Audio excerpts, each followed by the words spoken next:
అన్ని రాజకీయ పార్టీలు బీసీలకు రాజకీయ ప్రస్థానంలో సముచిత స్థానం కల్పిస్తామని చెప్తున్నాయే తప్ప వాస్తవంలోకి వస్తే అది అంకెల వరకే ఉండిపోతుందని, రాజకీయ పార్టీలు ఎప్పుడూ బీసీలను ఓటు బ్యాంకు రాజకీయాలకే వాడుకుంటున్నారని, అట్టి వివక్షతకు చరమగీతం పాడే రాజకీయ క్షేత్రంలో కూడా బీసీలకు మేమెంతో మాకంతానే విధంగా వారిని అగ్రభాగాన ఉంచినప్పుడే బీసీలకు నిజమైన న్యాయం జరిగినట్టు అని బీసీ రాజ్యాధికార సమితి రాష్ట్ర కార్యవర్గ సభ్యులు విద్యం రాజగోపాల్ అన్నారు. సోమవారం హనుమకొండలోని ఆయన స్వగృహంలో PCW న్యూస్ ప్రతినిధితో మాట్లాడారు. జై బీసీ, జై జై బీసీ. PCW న్యూస్ కి నా యొక్క అభివందనాలు. నా పేరు వైద్యం రాజగోపాల్. నేను TPPS స్టేట్ సెక్రటరీ మరియు బీసీ రాజ్యాధికార సమితి హైదరాబాద్. ఇప్పుడు ముఖ్యంగా బీసీ రిజర్వేషన్ల అంశం పైన జరుగుతున్న చర్చ అంటే, కులగణన ప్రకారము బీసీల వాటా తెలిసి వాళ్ళకి చట్టరీత్యా చట్టబద్ధత కల్పించి రిజర్వేషన్లు కల్పించాలనేది బీసీ యొక్క ప్రధాన డిమాండ్. ఈ డిమాండ్కి అనుగుణంగా వివిధ సంఘాలు అన్ని పోరాటాలు చేసి, ముఖ్యంగా బీసీ రాజ్యాధికార సమితి, బీసీ సంక్షేమ సంఘం, ఇతర ఇంటలెక్చువల్ సంఘాలు అందరూ కూడా పార్టీల పరంగా కూడా ముందుకొచ్చి ఒత్తిడి చేయడం వల్ల మన తెలంగాణ ప్రభుత్వం మరియు తెలంగాణ ప్రభుత్వం గణన చేసి చట్టసభలో అసెంబ్లీలో తీర్మానం చేసి కేంద్ర ప్రభుత్వ ఆమోదం కోసం పంపడం జరిగింది. అదేవిధంగా ఈ మధ్య కాలంలో 10 రోజుల క్రితం కేంద్ర ప్రభుత్వం కూడా కులగణన చేయాలి అనే ఒక నిర్ణయం తీసుకుంది. ఇది మంచి పరిణామం, ఆహ్వానించదగ్గ విషయం. ఏ విషయానికైనా ఒక అడుగు ముందు పడాలి. ఈ అడుగును మనం ప్రభుత్వాన్ని విమర్శతో స్వాగతిద్దాం. వారికి అభినందనలు. ఈ అభినందిస్తూనే, కానీ బీసీలకు ఈ కుల గణన చేయడం వల్లనే మాకు చట్టసభల్లో ఆమోదం కాదు. మా యొక్క ముఖ్యమైన బీసీ రాజ్యాధికార సమితి, బీసీ సంఘాల బీసీ నాయకులుగా నా యొక్క విన్నపం ఏమంటే, తెలంగాణ ప్రభుత్వం అసెంబ్లీలో 40% కామారెడ్డి డిక్లరేషన్ ప్రకారంగా అమలు పడతామని చెప్పి తీర్మానం చేసేది సంతోషమే. కానీ బీసీలకు నిజాయితీతో కూడిన పద్ధతి అవలంబించాలి ప్రభుత్వాలు అనేది నా ప్రధాన డిమాండ్. ఎందుకు అంటే, ఏ బీసీలకు 40% ఇద్దామని డిక్లరేషన్ చేసిండ్రు, అసెంబ్లీలో తీర్మానం చేశారు. కానీ మనకి వ్యవస్థలో ఇప్పుడు జరుగుతున్న నామినేషన్, ప్రభుత్వంలో ఉన్న నామినేటెడ్ పదవులు, ఎండోమెంట్ కానీ, కార్పొరేషన్స్ కానీ, మార్కెట్ కమిటీలు కానీ, ఇంకా ఇతర ఎన్ని ప్రభుత్వ కమిటీలలో, కార్పొరేషన్లలో ఏ కమిటీలో కూడా ఈ బీసీలకు మెజార్టీ స్థానాలు ఇవ్వడం లేదు. మెజార్టీ స్థానాలు అక్కడ తన పరిధిలో ఉన్న అధికారాన్ని ఉపయోగించి మనకు ఇవ్వట్లేదు. ప్లస్ రాబోయే local election sarpanch, MPTC, ZPTC, జిల్లా పరిషత్ చైర్మన్, ఇంకా ఏ విధమైన పదవులలో కూడా ఈ 40% వాటాను వీళ్ళ చేతిలో ఉన్నది వర్తింపజేయాలి. అది వర్తింపజేయట్లేదు.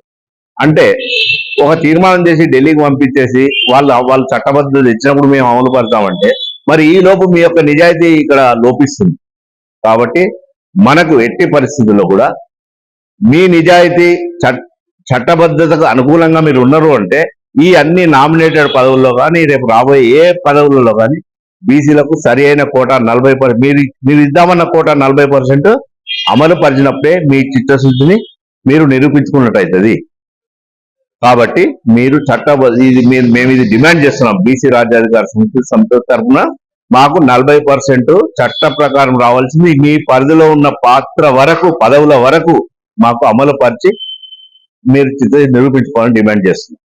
ఇకపోతే బీసీ సంఘాలకు, బీసీ నాయకులకు నేను ముఖ్యంగా ఈ సందర్భంగా చెప్పదలుచుకున్నది ఏంటంటే, మనము బీసీ కులగణన అనగానే మన కాడి కింద పడేసి మనకు అయిపోయింది అనేసి, మనకు పదవులు వస్తున్నాయి, రాజ్యాధికారం వస్తుందని చెప్పేసి మిన్నకుండకుండా, నిమ్మకు నీరెత్తినట్టు ఉండకుండా, మనము కులగణన జరిగి చట్టబద్ధత వచ్చే వరకు వీధి పోరాటాలు, బహిరంగ సమావేశాలు, ప్రెస్ మీటింగ్లు, భావజాల వ్యాప్తి చేస్తూ పోతేనే వాళ్ళ ఒత్తిడి పెరిగి కులగణన తర్వాత మనకు అమలుపరిచే అవకాశం ఉంటుంది.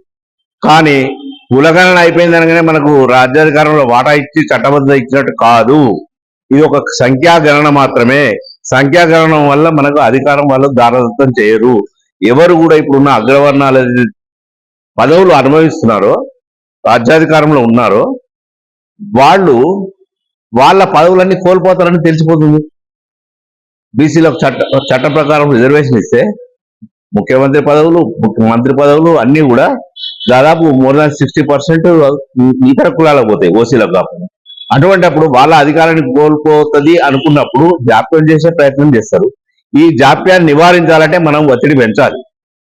ప్రతి ఒక్క బీసీ బిడ్డ రోడ్డెక్కాలి, ఊరు వాడ కమిటీలు వేసుకొని సమావేశాలు పెట్టుకొని ప్రభుత్వాల మీద ఒత్తిడి తెచ్చినప్పుడు మాత్రమే ప్రెషర్ తట్టుకోలేక తప్పని పరిస్థితుల్లోనే వాళ్ళు మనకు రాజ్యాధికారం ఇవ్వడానికి, రిజర్వేషన్లు ఇవ్వడానికి ముందుకొస్తారు.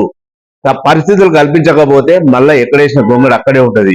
కాబట్టి మనము వాళ్ళ మీద తప్పని పరిస్థితి, తెలంగాణ ఇచ్చినప్పుడు ఏదైతే కేంద్ర ప్రభుత్వంలో తెలంగాణ ఇవ్వకుంటే మనకి పుట్టగతులు లేవు, మన పార్టీకి ఉండదు అనే భావంతో వాళ్ళ అవసరమై తెలంగాణ ప్రభుత్వాన్ని, తెలంగాణ స్టేట్ ని ప్రకటించారు. అదే తరహాలో ఇక్కడ కూడా వాళ్లకు బీసీలకు రిజర్వేషన్ లేకపోతే మనకి ఇక్కడ రాష్ట్రంలో మన పార్టీలకు మనుగడ లేదు అని అన్ని పార్టీలకు కూడా మనసుకు వచ్చే విధంగా బీసీ బిడ్డలంతా ప్రతి ఒక్కరు ఒక సైనికు వల్ల పనిచేసి కొట్లాడాలి, జై బీసీ అనాలి. మన పదవులు మనకు ఎంతమంది ఉన్నో అన్ని పదవులు మనకు వచ్చే వరకు విశ్రమించరాదని నేను ఈ సందర్భంగా బీసీ నాయకులకు, ప్రజలందరికీ విజ్ఞప్తి చేస్తాను. దాసు సురేష్ వ్యవస్థాపకులు బీసీ రాజ్యాధికార సమితి ఆధ్వర్యంలో చేసిన పోరాటాలు, విజ్ఞప్తులు దానికి అనుసరించే మన తెలంగాణలో కులగణన చేయడం జరిగింది. మనకి కులగణనకు ముఖ్య పాత్ర పోషించాడు. అట్లాగే ఆయన పద్మశాలి బిడ్డ అయి ఉండి పద్మశాలి వీళ్ళ కోసము కేసీఆర్ గవర్నమెంట్ లో ఇన్సూరెన్స్ పథకాన్ని కూడా తీసుకురావడంలో ఆయన ముఖ్య పాత్ర పోషించాడు. ఇది చాలా మందికి తెలియదు. ఈ స్కీమ్ ఆత్మహత్యలు చేసుకున్న టైంలో ఈ ఆత్మహత్యల మీద ఆయన ఒక థీసిస్ లాగా, ఒక రీసెర్చ్ లాగా నోట్ రాసుకొని ప్రభుత్వానికి ఇచ్చినప్పుడు దాన్ని కేసీఆర్ గవర్నమెంట్ గారు పరిగణలోకి తీసుకొని ఇది ఎలా చేస్తే బాగుంటుంది అనేది ఒక టీం వేసి ఎక్సర్సైజ్ చేసి ఈ నేతల ఆత్మహత్యల మీద కూడా ఆయన ప్రయత్నం చేశాడు. అది ఆయనకు క్రియేటివిటీ పెంచింది, ఆయన యొక్క నిబద్ధతను పెంచింది. దానికి అనుగుణంగానే ఆయన బీసీ రాజ్యాధికార సమితి స్థాపించి ముందడుగేసి కులగణన, బీసీ రాజ్యాధికారమే లక్ష్యంగా ముందుకు సాగుతున్నాడు. ఆయన ఆధ్వర్యంలోనే మేము కూడా ఇక ముందు కూడా ఈ బీసీ రాజ్యాధికార సమితి మేమెంతో మాకంత వాటా వచ్చే వరకు మేము ఆయన ఆధ్వర్యంలో మనం కొట్లాడుతూ ముందుకు సాగుదామని, విజయం సాధించే వరకు విశ్రమించమని చెప్తున్నాను. ఇంకొక విషయం ఏంటంటే ప్రతి రాజకీయ పార్టీలో కూడా మెజారిటీ ప్రజలు బీసీలే. కానీ బీసీలు ఓటర్లుగా ఉండి, కార్యకర్తలుగా ఉండి అగ్రవర్ణాలు అధికార సీట్లలో వాళ్ళు కూర్చుంటున్నారు, మనకు రావట్లేదు. అది మీరు ఒకసారి గ్రహించాలని నేను కోరుతున్నాను. అన్ని పార్టీల కార్యకర్తలు, బీసీలు అందరికీ మీరు మనకు ఎందుకు పదవులు రావట్లేదు, మనం కార్యకర్తలుగా జెండా మోసేవారుగానే మిగిలిపోదామా అని ఆలోచించుకోండి. ఇప్పటికైనా మీరు ఈ బీసీలకు ఏ పార్టీలో ఉన్నా బీసీ ఎడ్యుకేషన్స్ కానీ, గ్యాదరింగ్స్ కానీ, ప్రభుత్వం ఇచ్చే ఒత్తిడికి కానీ బీసీల కోసం కొట్లాడినప్పుడు మీరు పార్టీలకు అతీతంగా మాతో పాటు బీసీ రాజ్యాధికార సమితితో కలిసి పోరాడి మన రిజర్వేషన్లు, చట్టబద్ధతను సంపాదించుకున్నటకు మీరు ముఖ్య పాత్ర పోషించాలని, అలాగే మీ జిల్లా మీటింగ్లలో, రాష్ట్ర మీటింగ్లలో, పార్టీ మీటింగ్లలో కూడా మా బీసీలకు మేము బీసీలుగా మేము ఉండి మీ పార్టీలో ఉన్నాం, మాకు పదవులు ఇవ్వండి అని మీరు ఎలుగెత్తి చాటి కొట్లాడాలి. మీ వాటా కోసం మీరు ప్రయత్నాలు చేయాలని ఈ సందర్భంగా నేను చేస్తున్నాను.